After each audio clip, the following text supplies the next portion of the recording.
Saudara-saudara kaum muslimin rahimakumullah,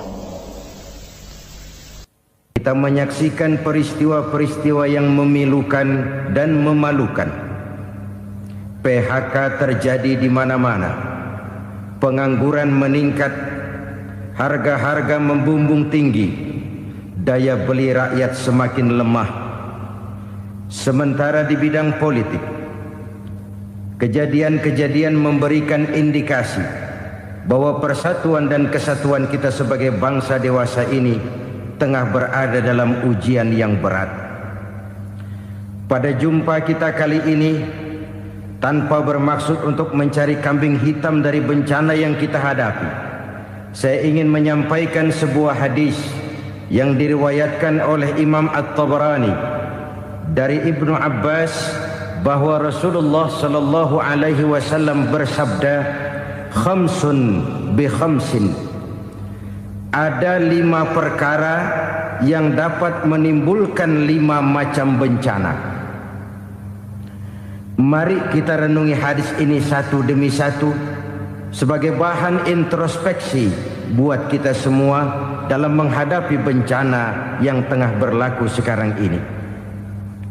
Yang pertama, ma naqasa qaumul ahda illa sullita alaihim aduwwuhum.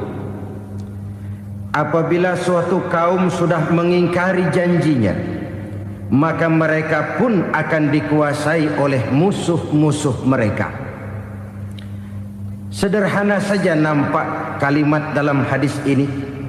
Apabila orang sudah mengingkari janji, mereka akan dikuasai oleh musuh-musuh mereka sendiri. Dan musuh kita yang paling utama saat ini adalah kemiskinan dan kebodohan. Kenapa itu terjadi? Karena kita mengingkari janji kita sendiri. Di saat awal-awal berdirinya Orde Baru, kita pernah berjanji untuk melaksanakan Pancasila dan Undang-Undang Dasar 45 secara murni dan konsekuen. Kita berjanji bahwa kita akan menegakkan pemerintah yang bersih dan berwibawa. Itu semua pada permulaannya.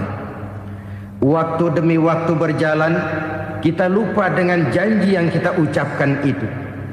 Ketuhanan yang Maha Esa kita ucapkan, tapi kesetanan yang luar biasa yang kita lakukan. Kemanusiaan yang adil dan beradab yang kita dengungkan, tetapi kemanusiaan zalim dan biadab yang kita praktekkan.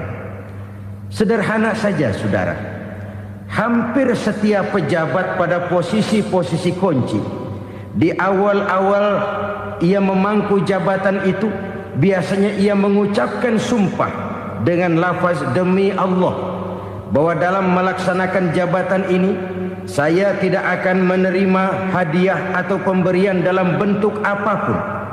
Itu pada permulaannya. Lama-lama rupanya hadiah itu asik juga, mulai diterima. Lama-lama dirasa kurang, mulai menagih. Dan akhirnya terjadilah praktek yang disebut suap menyuap, semir menyemir, dan lain sebagainya. Kalau ini sudah menjadi kenyataan, bagaimana kita mau menegakkan pemerintah yang bersih dan berwibawa? Undang-Undang Dasar 45 menyatakan bahwa bumi, air, dan seluruh kekayaan negara dikelola oleh negara bagi sebesar-besar kemakmuran rakyat. Yang terjadi adalah bahwa kita merasa mewakili rakyat untuk menikmati harta dan kekayaan negara, sehingga rakyat banyak tidak bisa ikut menikmatinya. Menumpuklah harta itu sehingga terjadilah pepatah, gunung ditimbun, sumur digali. Yang kaya semakin kaya, yang miskin semakin terpuruk. Kita ingkar dengan janji yang kita ucapkan di awal-awal kita bergerak. Kita ingkar dengan janji pada saat kita mengatakannya dengan menyebut nama Allah, dengan mempertaruhkan nama Tuhan. Sehingga pada akhirnya jabatan pun mengalami tender. Sudah menjadi rahasia umum. Orang mau jadi lurah mesti mengeluarkan uang. Mau jadi camat mesti mengeluarkan uang. Mau jadi wali kota, bupati, bahkan gubernur, itu ada pasarannya. Secara logika, Kalau orang memperoleh satu jabatan karena banyak mengeluarkan uang, tentu pada saat ia mengeluarkan uang, ia sudah punya pemikiran, modal pasti pulang, modal pasti kembali. Kalau orang memperoleh suatu jabatan karena banyak mengeluarkan uang, maka langkah pertama yang dia lakukan setelah memangku jabatan itu ialah bagaimana uang bisa kembali, bagaimana modal bisa pulang. Kalau modal sudah pulang, pikiran berikutnya bagaimana supaya dapat untung. Lalu kapan mau bekerja untuk kepentingan rakyat? Itu nomor 18. Kemudian kalau ada proyek-proyek besar, pertanyaannya ialah bukan apakah proyek ini bermanfaat bagi rakyat, apakah proyek ini layak untuk diteruskan, tetapi yang jadi pertanyaan paling utama ialah bagian saya berapa duit dari proyek ini. Kita bisa lihat proyek, mega proyek lahan 1 juta hektar di Kalimantan Tengah, triliunan rupiah, dan proyek itu gagal. SD Inpres bulan ini diresmikan, bulan depan retak. Jembatan-jembatan bulan ini gunting pita, bulan depan runtuh. Kita ingkar dengan janji. Kita berkata kita bekerja untuk kepentingan rakyat, tapi kita tidak pernah mengenal rakyat itu. Apabila suatu kaum sudah mulai mengingkari janji, maka mereka akan dikuasai oleh musuh-musuh mereka. Akibatnya tersusunlah barisan-barisan sakit hati, yang makin lama makin menjadi bola salju, menggelinding membesar, dan kemudian terjadilah hal-hal yang tidak kita inginkan lagi. Apabila suatu kaum sudah mengingkari janji, maka mereka akan dikuasai oleh musuh-musuh mereka. Ini penyebab bencana yang pertama. Kita tidak konsekuen. Tadinya kita dengan lantang teriak-teriak berantas korupsi, ganyang korupsi. Pada waktu kita belum mendapat kesempatan. Setelah kita naik punya kesempatan, rupanya korupsi enak juga dirasa. Terjadi pergeseran nilai, orang luntur, kehilangan idealisme awal. Lalu untuk menghibur diri, menutup kesalahan, kita gunakanlah pepatah bahwa tidak ada gading yang tak retak, bahwa kita harus mikul dur mendem jero. Itu semua cuma sebagai dalih agar kesalahan kita tidak dibicarakan orang lain. Padahal kita sendiri yang mengingkari janji. Kita yang keluar dari komitmen awal kita. Kita berjanji melaksanakan Pancasila dan Undang-Undang Dasar 45 dengan murni dan konsekuen. Kita berjanji untuk menegakkan pemerintah yang bersih dan berwibawa. Namun dalam kenyataannya itu tidak kita laksanakan dengan sebagaimana mestinya. Kita bergeser, kita mengalami proses degradasi, peluncuran nilai, dan akhirnya terbentuklah barisan-barisan sakit hati yang semakin lama semakin membesar itu. Kita harus introspeksi. Memang kalau zaman sedang susah, biasanya kambing hitam laris, tukang kompor gentayangan. Itu dari dulu selalu mencari kambing hitam. Karena itu kita tidak bicara orang, kita tidak bicara siapa yang salah, kita bicara sistem, dan sistem itu bisa mengena siapa saja. Kalau orang sudah mulai mengingkari janji, bergeser dari komitmen awal, itu sudah mulai ia mengalami proses peluncuran, proses degradasi. Ini penyebab yang pertama. Kita tidak lagi konsekuen bahwa bumi, air, sumber daya alam adalah milik negara, dikuasai oleh negara, digunakan bagi sebesar-besar kemakmuran rakyat. Ternyata rakyat yang makmur itu tidak merupakan gambaran yang menyeluruh dari rakyat kita. Undang-undang dasar kita menganut ekonomi kekeluargaan, tapi yang kita praktekkan adalah ekonomi keluarga. Kalau bukan keluarga nggak dapat proyek. Kalau bukan keluarga nggak dapat macam-macam. kekeluargaan kita rubah menjadi keluarga, timbullah penyakit nepotisme. Kita bergeser, kita ingkari janji, dan kita anggap kita atasnamakan rakyat. Rakyat cuma sekedar jadi adres, rakyat cuma sekedar jadi alamat, tetapi kehidupan mereka tidak banyak berubah dan tidak banyak terangkat. Kaum muslimin rahimakumullah, ini penyakit yang pertama, penyebab bencana yang pertama. Yang kedua kata Nabi, wa ma hakamu bighairi ma anzalallah. Apabila hukum yang diterapkan sudah tidak lagi bersumber dari hukum Allah, illa fasha fihimul faqru, maka akan bertebaranlah kemiskinan di mana-mana. Ini artinya apa? Apabila hukum tinggal sebuah stempel, apabila hukum sudah diatur menurut kepentingan, apabila hukum sudah tidak lagi ditegakkan secara adil, maka kemiskinan merambah di mana-mana. Hukum diatur menurut selera orang yang sedang berkuasa, maka yang benar bisa jadi salah, yang salah bisa jadi benar. Hukum dalam kenyataan hidup berlaku seperti pisau. Pisau itu kan saudara lihat, yang namanya pisau dimanapun itu tajamnya ke bawah, ke atas tumpul. Kalau hukum itu, kalau untuk rakyat, hukum itu tajam bukan main, cepat sekali dilaksanakan. Tapi giliran menengah ke atas, yang gedean dikit berbuat salah, hukum tumpul. Hukum pura-pura tidak dengar. Akibatnya terluka rasa keadilan rakyat. Satu kasus rakyat diam, dua kasus rakyat diam, tiga kasus rakyat diam, kasus terakumulasi di hati rakyat. Luka rasa keadilan, dan itu menjadi sumber bencana. Penjarahan, kita tidak setuju itu, tapi kita harus melihat kausalnya. Itu kan tidak berdiri sendiri. Itu kan karena terlukanya rasa keadilan rakyat, melihat kesempatan ini tidak merata. Kalau rakyat ini yang ngajukan kredit ke bank, walaupun jumlahnya cuma jutaan, ratusan ribu, susahnya 17 setan. Tapi ada orang-orang tertentu yang agunannya palsu, jaminannya palsu, bawa kata belece, bukan cuma miliaran, triliunan kredit bisa keluar. Terluka rasa keadilan, hilangnya kesempatan. Rakyat cuma dapat kesempitan, jarang dapat kesempatan.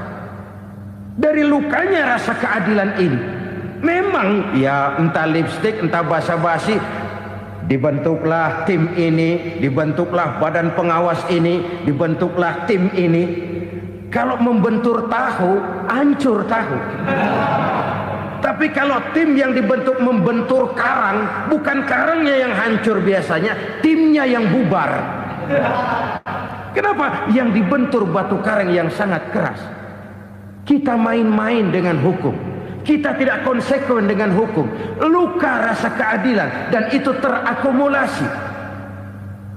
Edi Tamsil, rakyat tahu, terakumulasi, menguap begitu saja. Kasus-kasus lain rakyat tahu, menguap begitu saja. Ketidakadilan terakumulasi, mengendap di hati rakyat, menunggu ledakan. Pada saat sumbu meledak, rakyat tidak bisa dibendung lagi. Oke, kita tidak setuju dengan penjarahan, tapi jangan melihat itu sebagai peristiwa yang berdiri sendiri. Kenapa itu terjadi? Kausalnya kenapa? Oke, kita tidak setuju memang, tapi yang dijarah oleh rakyat kan memang cuma untuk perut. Yang dijarahkan beras, yang dijarahkan televisi, yang dijarahkan kulkas yang masih bisa dihitung, yang memang real untuk kebutuhan rakyat. Penjara-penjara berdasi kepala botak yang menguras uang rakyat habis-habisan, enak saja melenggang dalam kehidupan ini. Makin terluka rasa keadilan rakyat. Apabila hukum yang diterapkan sudah menyimpang dari keadilan yang diajarkan Allah, fasyafihimul fakru, bertebaranlah kemiskinan. Aneh, memalukan, memilukan. Sebuah negara agraris yang katanya pulaunya hijau royo-royo, gemari Palau Jenawi Toto Tentem Kertoraharjo, yang tahun 93 pernah mendapat penghargaan dari FAO, Badan Pangan Sedunia, sebagai negara yang berhasil dalam swasembada pangan. Sekarang ini kita terpaksa betul beli beras dari Vietnam, beli beras ke Kamboja, beli kedelai dari Kamboja. Kenapa? Lahan sawah kita habis ditanami pabrik. Teknologi kita, teknologi loncatan yang non-applied, tidak terpakai oleh kita. Lantas lahan yang tidak bisa kita tanami, kita paksakan lahan-lahan gambut menjadi tanah pertanian yang subur dengan biaya triliunan, dan kita gagal. Kita cari jarum dan kapak hilang. Kita mau jadi negara industri dengan loncatan teknologi yang maju, kita lupakan pola pijak kita sebagai negara agraris, dan akhirnya kita kecolongan. Lihatlah dewasa ini, rakyat kita antri sembako di mana-mana. Di sebuah negara agraris, ketidakadilan melahirkan kemiskinan, kemiskinan moral dan kemiskinan material. Kemiskinan moral, rakyat nggak percaya lagi sama pejabat. Rakyat mengalami krisis figur. Orang alah lu ngomong dah sama ember.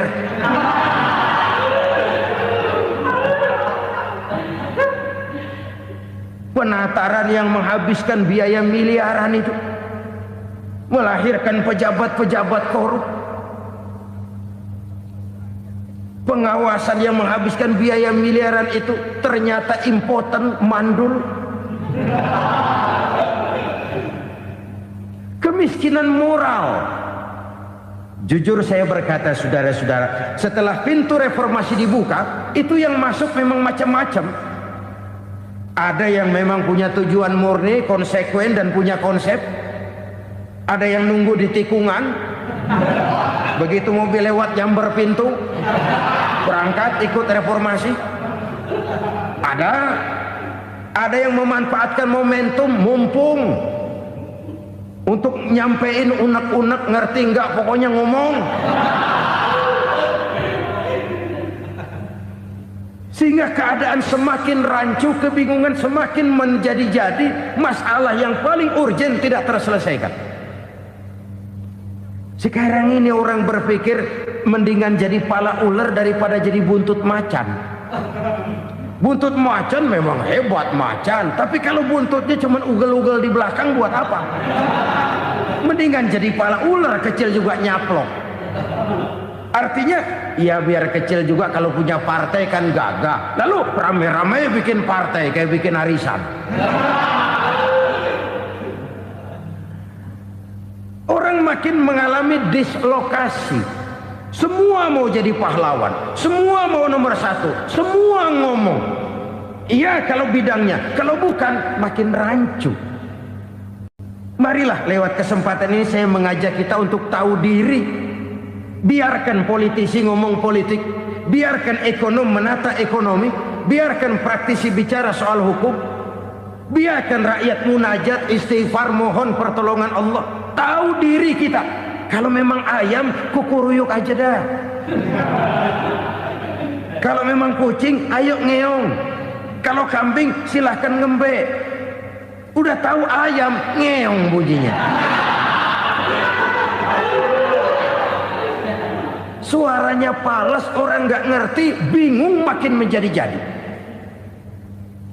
Ibarat kesebelasan sepak bola bangsa kita sekarang ini, rame-rame mau bikin gol, kiper ikut nyerang sekarang. Memilukan dan bahkan memalukan. Wa ma hakamu bighairi ma anzalallah illa fasyafihimul fakru. Kalau hukum yang diterapkan sudah menyimpang dari keadilan yang diajarkan Allah, bertebaranlah kemiskinan di mana-mana. Coba sekarang ini, yang punya duit bingung, apalagi yang kagak punya duit. Yang pengusaha gede ngeluh, apalagi yang pengusaha pas-pasan. Yang kagak punya beras, yang punya beras saja masih bingung, apalagi yang nggak punya beras. Ini sudah demikian merata. Dulu kita kagum mendengar konglomerat kelas buadak, kelas-kelas yang seakan-akan cuma ada dalam khayalan mereka, punya kekayaan miliaran dolar, triliunan. Sudahlah, seolah-olah nggak terjangkau sama kita. Weh, ternyata yang gede-gede itu juga gede utangnya. Dan rontok satu demi satu. Ternyata rakyat selama ini cuma dialamatkan, cuma dijadikan address. Rakyat yang tidak banyak ngerti persoalan ini harus menanggung hidup ini begini berat, harus menanggung beban hidup ini begini tinggi, daya beli semakin lemah, semakin terpuruk dan terpuruk, sedang keadaan belum juga banyak berubah. Yang hutang sama luar negeri itu kan bukan rakyat kecil, Ciano. Yang banyak nyimpen dolar juga kan Ciano. Rakyat kecil bocah kampung mah jangankan nyimpen dolar, ngelihat juga tumben. Kemana kita mesti bercermin? Sekali lagi saya mengatakan, maaf, kita tidak bermaksud mencari kambing hitam. Karena itu kita tidak bicara orang, kita bicara sistem, kita bicara keadaan. Beginilah yang dikatakan Nabi, penyebab timbulnya bencana, hukum yang ditegakkan tidak lagi berorientasi kepada keadilan, tapi berorientasi kepada kepentingan. Akhirnya bentuk hukum seperti pisau, tajam ke bawah, tumpul ke atas. Hukum cuma buat rakyat kecil, tetapi kelompok menengah ke atas kadang-kadang kebal dari perlakuan hukum.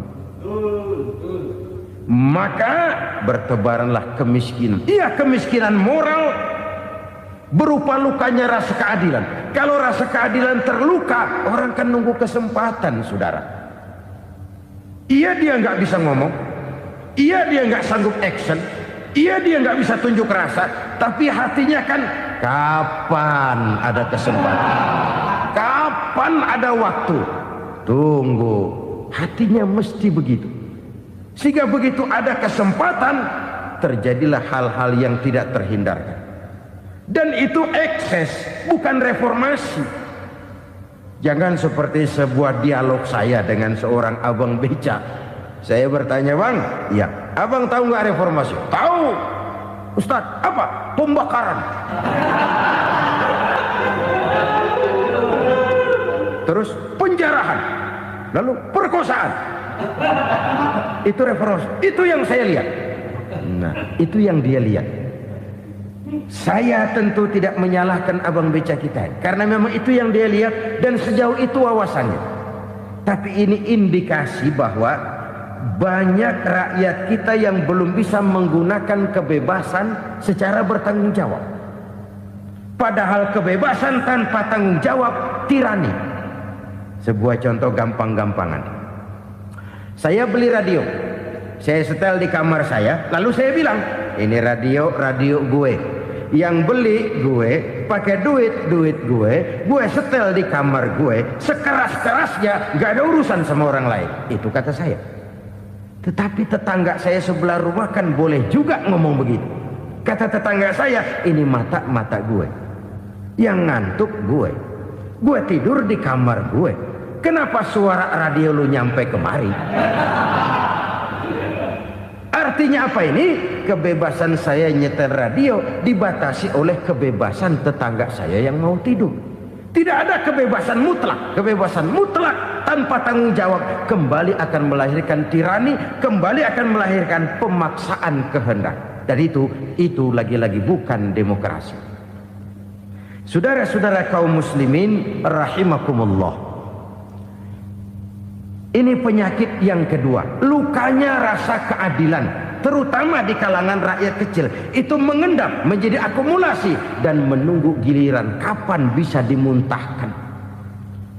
Dengan kata lain, rakyatnya udah banyak banget makan yang perutnya jadi enek, nyelam. Kapan nunggu muntahnya?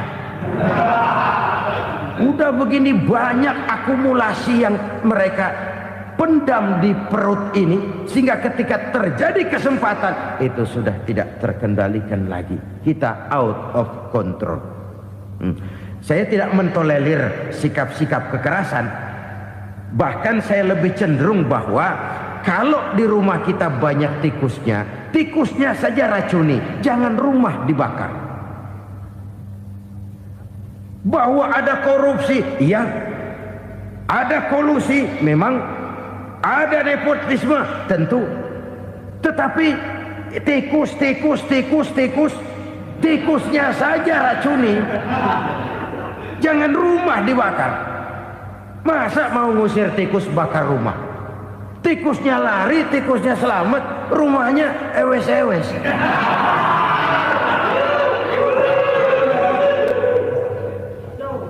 Tikus selamat, rumah nggak punya.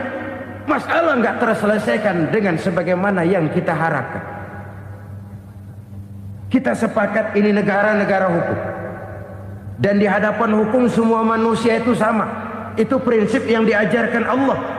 Al-musawat bainan nas fi takalifil ahkam.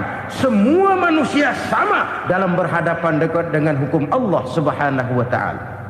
Kalau hukum sudah pandang bulu, itu jelas yang enak yang banyak bulunya. Siapa yang banyak bulunya? Monyet. Kalau hukum pandang bulu, monyet keenakan.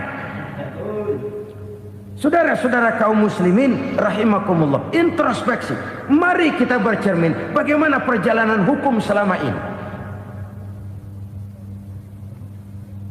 Kalau introspeksi ini kita temukan, lalu ada upaya untuk memperbaiki diri. Jangan menggunakan tak ada gading yang tak retak, mikul duwur mendem jero untuk menutup-nutupi kesalahan orang. Padahal kesalahan itu sedemikian besar. Padahal rakyat kita tiap hari antri sembako.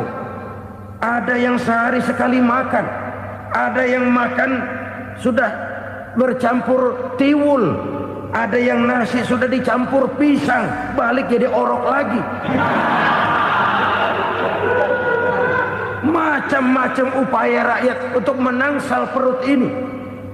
Lalu rakyat ditenang-tenangkan, lebih baik puasa Senin Kemis sambil menghadapi krisis ekonomi. Kenapa rakyat yang disuruh puasa? Kenapa bukan pejabatnya yang puasa lebih dulu untuk kemakmuran rakyat? Kalau rakyat yang memang perutnya udah gepeng disuruh puasa, makin krempeng perutnya. Artinya pejabat harus punya sense of politik. Ya, tidak, puasa itu kan tidak cuma Senin Kemis saja. Puasa itu puasa perasaan, puasa menghargai perasaan yang sedang kondisi yang sedang dihadapi oleh rakyat. Bagaimana rakyat yang tengah antri sembako melihat pejabatnya lewat dengan mobil yang harganya sampai 1 miliar. Oh, inilah pemimpin saya. Luka lagi rasa keadilannya. Kita tidak tenggang rasa. Puasa dalam artian itu pun akan menolong menegakkan semangat kebersamaan, membentuk semangat kebersamaan. Saudara-saudara kaum muslimin rahimakumullah, penyebab bencana yang ketiga dikatakan oleh baginda Nabi, wala dhaharat fihimul fahishatu illa fasha fihimul maut. Apabila kekejian telah merajalela, maka maut bertebaran di mana-mana. Kita renungi butir kalimat dalam hadis ini. Apabila kekejian telah merajalela, maut bertebaran di mana-mana. Begitu murah arti sebuah kehidupan. Penjarahan untuk hal-hal yang kecil tapi sampai mengorbankan nyawa. Apabila kekejian sudah terjadi di mana-mana, maut pun bertebaran. Maut dalam arti berpisah ruh dengan jasad, tapi juga maut dalam arti orang bisa mati karirnya, orang bisa mati usahanya, orang bisa mati kesempatannya karena perbuatan-perbuatan keji yang selama ini tidak terbendung. Lahirlah teori mafia. Siapa yang kuat dia yang berkuasa. siapa yang lemah dia menjadi mangsa. Proyek-proyek besar yang menang tender itu ya dari itu ke itu saja. Yang pengusaha-pengusaha tidak punya koleksi, koneksi, tidak bisa bayar komisi, dapat proyek tetelan.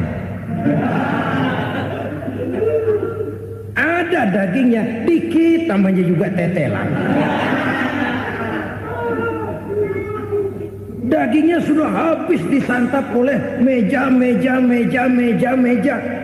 Sekian puluh meja dilalui, sekian puluh amplop dikeluarkan.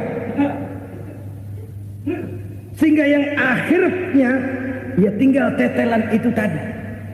Maka kualitas pekerjaan pun sudah bukan lagi jadi masalah. Demikianlah mafia-mafia ini bermunculan di mana-mana. Di pengadilan terkenallah mafia pengadilan. Hukum bisa dibeli, hukum bisa dipesan menurut kebutuhan sponsor. Mafia peradilan, mafia politik, mafia ekonomi, bahkan mafia agama yang menggunakan agama sebagai kedok, menggunakan agama sebagai dalih, menggunakan agama sebagai topeng untuk melancarkan maksud-maksud politiknya pun tidak tertutup kemungkinan. Apabila kekejian telah merajalela, maut bertebaran di mana-mana. Korupsi, kolusi, nepotisme itu bagian dari kekejian. Kita selama ini kalau mendengar maksiat, itu yang terbayang cuma judi, mabuk, zina. Ya itu maksiat. Tapi korupsi, kolusi, nepotisme itu juga maksiat dalam bentuk lain. Kalau ini sudah bertebaran, maka maut terjadi di mana-mana. Jangan bayangkan cuma mati orangnya, itu sih kewajiban. Yang menyakitkan itu orangnya masih hidup tapi dibikin mati. Karirnya mati. Kenapa? Karena yang diperlukan bukan cuma orang pinter tapi orang taat. Biar pinter, kalau nggak taat minggir. Biar bodoh, kalau taat bisa nyenangin atasan, bisa nyemur. Kumaha juragan wae aya nama. Itu yang kadang-kadang dapat penghargaan. Tidak ada prestasi kerja kecuali bikin senang orang di atas. Kita lihat di desa-desa jalan rusak. Kalau ada berita pejabat anak mau turun, jalan rata sekali. Sampai tanah dari mana aja dikeruk buat ngeratain tuh jalan. Pejabat pulang legok lagi jalanan. Katanya kita kerja buat rakyat, nyatanya kita cuma melayani atasan. Kenapa? Terjadi lingkaran setan. Seperti kata lagu Dul Sumbang itu. Mahasiswa takut sama dosen, dosen takut sama dekan, dekan takut sama rektor, rektor takut sama menteri, menteri takut sama presiden, presiden takut sama mahasiswa. Lah muter balik lagi. Lingkaran setan. Lingkaran setan. Saudara-saudara kaum muslimin rahimakumullah. Kekejian yang merajalela, praktek-praktek mafia yang tertuang dalam kehidupan sehari-hari menyebabkan orang mati karirnya, jasad masih hidup, karir mati, itu menyakitkan. Mati bisnisnya. Rakyat kecil pernah senang ketika cengkeh booming, harganya bagus, rakyat banyak yang pergi haji. Lalu mau ditata, lahir tata niaga cengkeh, malah amburadul. Harga cengkeh jatuh, petani cengkeh kecil menjerit. Siapa yang untung? Segelintir orang. Masihkah kita pakai atas nama rakyat untuk kepentingan nasional, padahal yang nyanyi cuma segelintir orang? Masihkah kita mau bohongi rakyat ini dengan mobil nasional tapi bikinan Korea? Masihkah kita mau bermain verbalisme, bermain kata? Ini sebuah masa lalu yang tidak perlu terulang lagi untuk masa-masa yang akan datang. Kekejian merajalela, orang mati karir. Bisa mati usaha, mati bisnis. Usahanya maju, dirangkul, hancur. Usahanya maju, dipukul, hancur, tenggelam. Bahkan yang memilukan dan memalukan badan-badan usaha milik negara itu dikebiri sedemikian rupa sehingga tidak menghasilkan hal-hal yang bermanfaat buat negara. Saudara-saudara kaum muslimin rahimakumullah, kalau nafsu yang sudah mengatur itu semua, maka kekejian pun merajalela. Orang sudah pakai teori mafia, yang kuat dia yang menang, yang kuat dia yang berkuasa, yang lemah silakan minggir di sudut-sudut kehidupan. Kalau kekejian seperti ini merajalela, maut bertebaran di mana-mana. Banyak orang mati karirnya, banyak orang mati usahanya, banyak orang mati imajinasinya. Sekarang ini dalam dunia seni, yang banyak karyawan seni, bukan seniman. Seniman itu kan dilahirkan. Lain seniman, lain karyawan seni. Sekarang yang banyak karyawan seni, bukan seniman. Mati karier, mati imajinasi, mati improvisasi. Sehingga kehidupan persis sinetron. Sinetron itu yang kita lihat rumah mewah, yang kita lihat rumah bagus. Gak pernah kita lihat di sinetron kita ini rakyat antri sembako. Kita dijejali hal-hal yang indah, yang wah, yang membuat kita tenggelam dalam gaya hidup instan, tenggelam dalam gaya hidup wah. Kita lupa dengan realitas keseharian di tengah-tengah masyarakat kita. Lahirlah kelompok-kelompok selebritis, dibesarkan oleh berbagai media. Selebritis pilek aja masuk koran, pilek.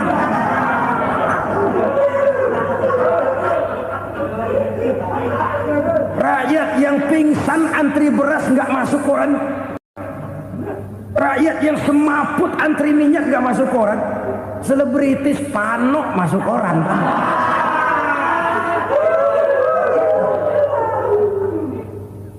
Kita besarkan hal-hal kecil, kita kecilkan hal-hal besar.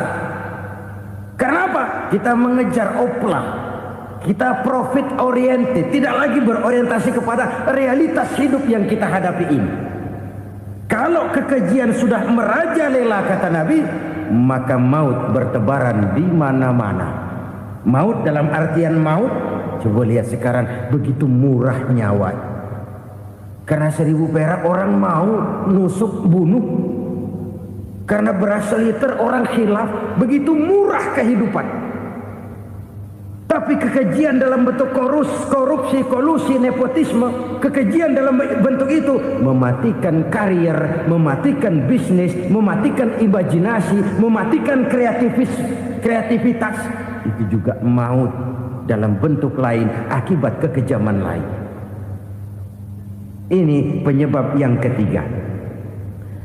Yang keempat, penyebab bencana menurut baginda Rasul,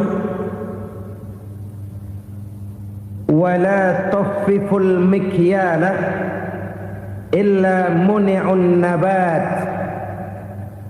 Apabila timbangan sudah dicurangi, maka tercegahlah tumbuh-tumbuhan. Apabila timbangan sudah mulai curang, maka terjadilah musim paceklik. Apabila bisnis sudah bergaya mafia tadi itu, kecurangan-kecurangan terjadi, tender di balik pintu, yang dimenangkan cuma kelompok-kelompok yang bisa memberikan presentasi yang besar, muni'un nabat, terjadilah paceklik. Paceklik, panen gagal, wereng ya wereng, kemarau panjang it's okay, air sulit iya. Tetapi kan semua itu ada yang ngatur. Kemarau ada yang ngatur, belalang itu ada yang ngatur, air itu juga ada yang ngatur.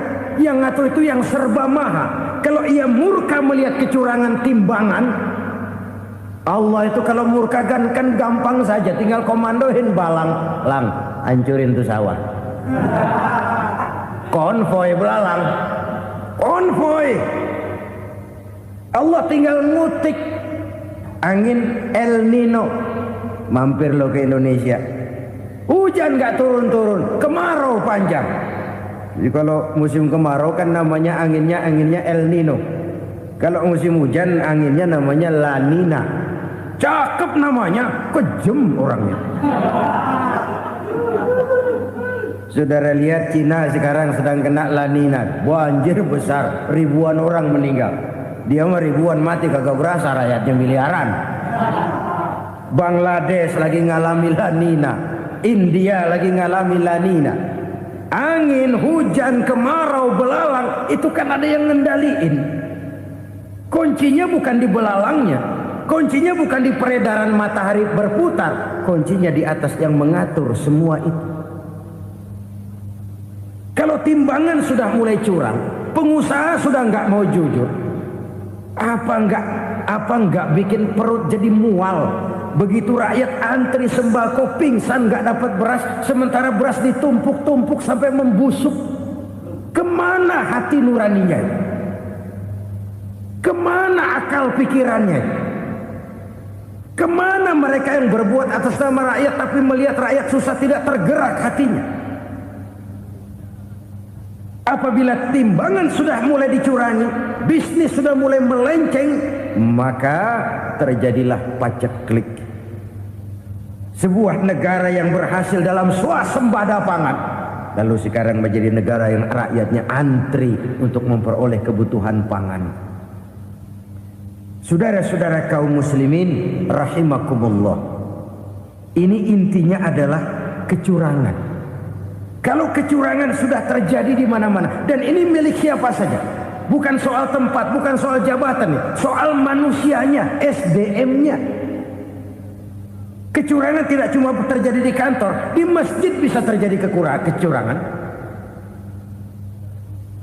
Korupsi tidak hanya bisa terjadi di kantor, di madrasah bisa ada korupsi. Faktor manusianya, ini soal SDM. Kecurangan yang besar tentu besar lagi kerugiannya. Kecurangan yang kecil, kecurangan sehari-hari, pedagang-pedagang kecil ngurangi timbangan, barang yang buruk dikatakan baik, yang baik dikatakan buruk, itu merugikan perorangan. Kecurangan yang besar merugikan bangsa dalam bentuk total, dalam bentuk seutuhnya. Nah, kecurangan-kecurangan seperti ini rakyat kan lihat, rakyat kan tahu, dan itu kembali terakumulasi di sini, pegel. Dan jangan lupa, rakyat yang nggak ngomong itu, rakyat yang nggak bersuara itu, batinnya menjerit, jeritannya menggoncang aras, dan itu didengar Allah. Yadullah fauqal jamaah, kata Nabi, tangan Tuhan di atas orang banyak. Jeritan hati rakyat menggoncang aras. Rakyat yang terlalu banyak dizolim, rakyat yang terlalu banyak dirugikan, ya rakyat yang terlalu banyak di atas namakan, menjerit batinnya, menggoncang aras, dan Allah bisa menggerakkan apa saja untuk membuat satu situasi. Allah bisa menggerakkan apa saja untuk membuat satu situasi. Saudara-saudara kaum muslimin rahimakumullah, ini faktor yang ketiga, timbulnya kecurangan. Faktor yang keempat maksud saya. Yang kelima, penyebab timbulnya bencana menurut baginda Nabi, wala muni'uz zakat wala muni'uz zakat illa hubbisa anhumul qatru. Apabila zakat enggan dibayar, maka tercegahlah qatrun. Qatrun ini kalau bahasa kita sembako. Maka tercegahlah kebutuhan-kebutuhan yang kita perlukan. Ini, kita tidak meragukan bahwa yang kita tuju adalah masyarakat yang adil dalam kemakmuran dan makmur dalam keadilan. Nah, antara kemakmuran dan keadilan ini memang sering tidak bisa berjalan seiring. Pada saat kemakmuran kita kejar, ekonomi kita pacu, ada nilai-nilai keadilan yang tertinggal. pada saat nilai keadilan kita tegakkan benar-benar, ada unsur-unsur kemakmuran yang terabaikan. Oke, kita bisa mengatakan kasus. Oke, kita bisa mengatakan itu sebagian kecil. Tapi kalau sebagian kecil, lama-lama kan jadi sebagian besar. Oke, kita mengejar kemakmuran. Pertanyaannya, kemakmuran untuk siapa? Oke, kita berikan kelompok tertentu kue yang besar dengan harapan nanti dia bagiin kuenya kepada yang kecil-kecil. Tapi kenyataan, mereka yang dapat kue besar akhirnya malah lupa diri dan lupa daratan. Mau makin besar, malah memeras yang kecil-kecil ini. Sekarang kan yang kecil modali yang besar. Ramai-ramai buka bank, ternyata kamuflase. Uang banknya untuk kredit perusahaannya sendiri. Nasabahnya rakyat kecil. Artinya apa? Rakyat kecil disuruh modalin orang yang udah gede. Ini kan sambar geledek urusan.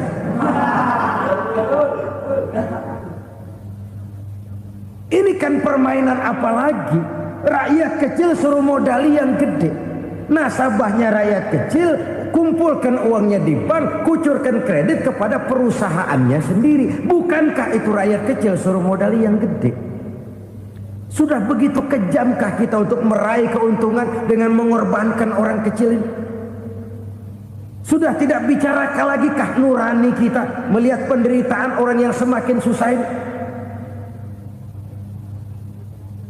Kalau zakat enggan dibayar, padahal zakat 2,5% saja, 2,5% saja.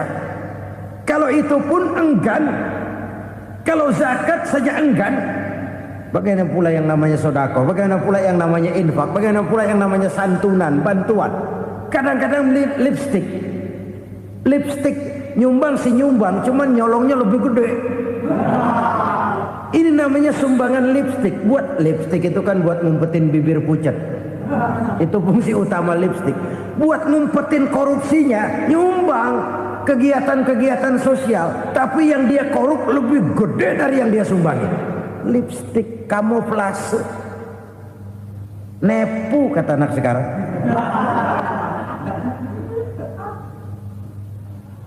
Saudara-saudara kaum muslimin rahimakumullah.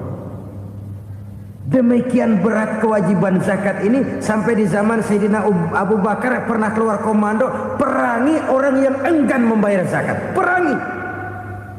Karena fungsi zakat adalah menjembatani antara si kaya dengan si miskin. Bahwa ada kemiskinan itu Qur'ani. Allah menyatakan, aku melebihkan rezeki sebagian kamu dari yang lain. Ini kan kesenjangan. Allah melebihkan rezeki sebagian kamu dari yang lain. Ada itu. Tetapi itu berjalan secara nature. Nah, kalau direkayasa, yang kaya semakin kaya, yang miskin semakin terpuruk, yang sudah besar dapat proyek besar, yang kecil dapat tetelan. Ini kan rekayasa namanya. Kesenjangan yang direkayasa ini yang kita harus kikis. Nah, fungsi zakat menjembatani dari sisi sosial. Dari sisi pribadi, Nabi berpesan, zakku amwalakum biz zakat. Bersihkan hartamu dengan zakat. Sekarang ada istilah nyuci uang. Uang hasil korupsi itu bisa dicuci, dijadikan uang bersih. Bukan pakai rinso, bukan. Pakai politiknya koruptor, diolah sedemikian rupa sehingga jadi uang resmi. Sudah memutik, itu termasuk yang disebut kejahatan kerah putih, white collar crime. Kejahatan kerah putih, kejahatan pakai dasi, kejahatan kelas kakap. Makanya orang mendingan goblok kagak bener daripada pinter kagak bener.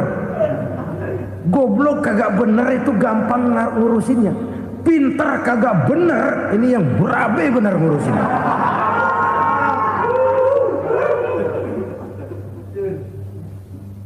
Kita bukan cuma perlu orang pinter kok di zaman sekarang. Kita perlu orang-orang bener yang punya komitmen, yang sesuai kata dan perbuatan, yang bisa merasakan apa yang dirasakan oleh rakyat, yang punya sense of politik yang tinggi, yang peka, yang penuh keterbukaan, yang punya wawasan dan pandangan jauh ke depan.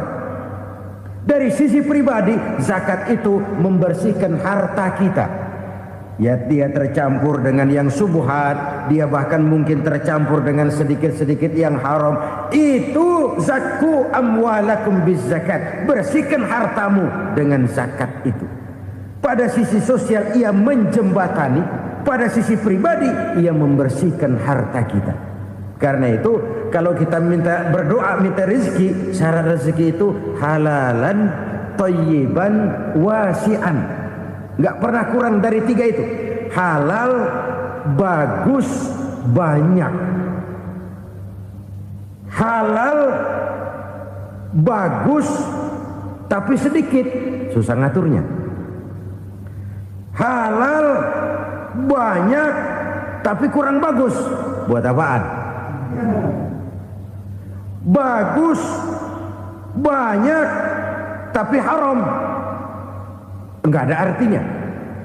Sebab kata Imamul Ghazali, kalau kau terlalu suka memakan makanan yang haram, dikunyah masuk ke dalam perut besar, digiling oleh perut besar, menghasilkan energi, menggerakkan sel-sel pembuluh saraf, kau juga akan cenderung berpikir yang haram. Kalau sudah cenderung berpikir yang haram, perbuatan pun akan mengarah kepada perbuatan-perbuatan yang haram.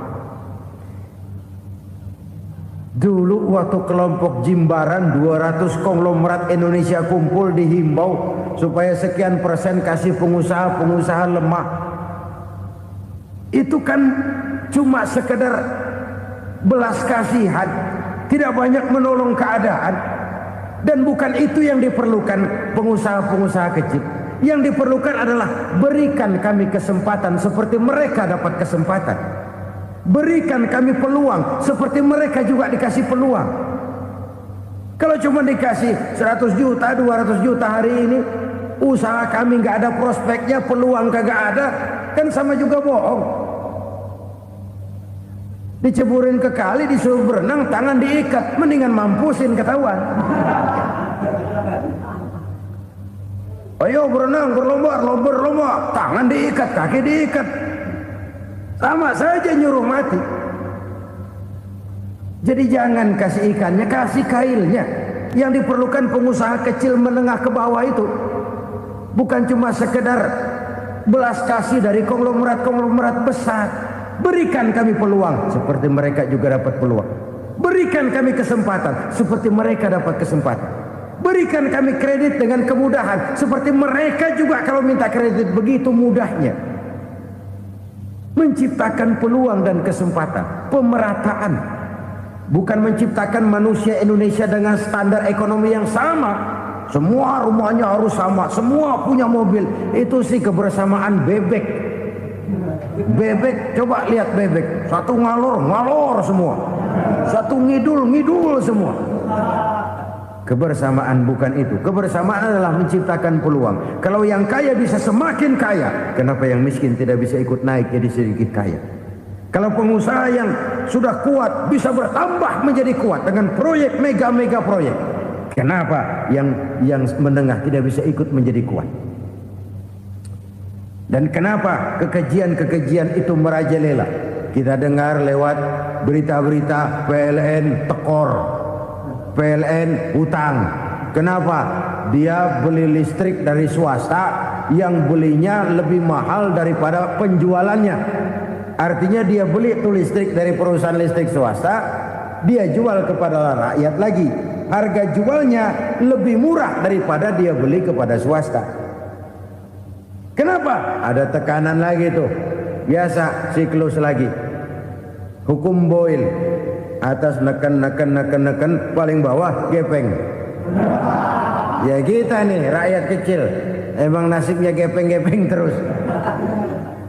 Saudara-saudara kaum muslimin rahimakumullah, dari 5 penyebab bencana ini kita ambil kesimpulan untuk sebuah renungan dan introspeksi kita bersama. Pertama, mengingkari janji. Padahal janji itu yang lebih tinggi nilainya adalah di hadapan Allah Subhanahu wa taala. Baik wakil-wakil rakyat di parlemen maupun pemimpin-pemimpin rakyat di dalam kabinet, apabila memangku suatu jabatan, selalu mereka mengawali dengan sumpah, dan sumpah itu dimulai dengan demi Allah. Sadarkah kita pada saat itu kita ucapkan bahwa kita sudah mempertaruhkan Allah untuk jabatan yang kita pegang? Kita sudah mempertaruhkan nama Allah untuk posisi yang dipercayakan kepada kita.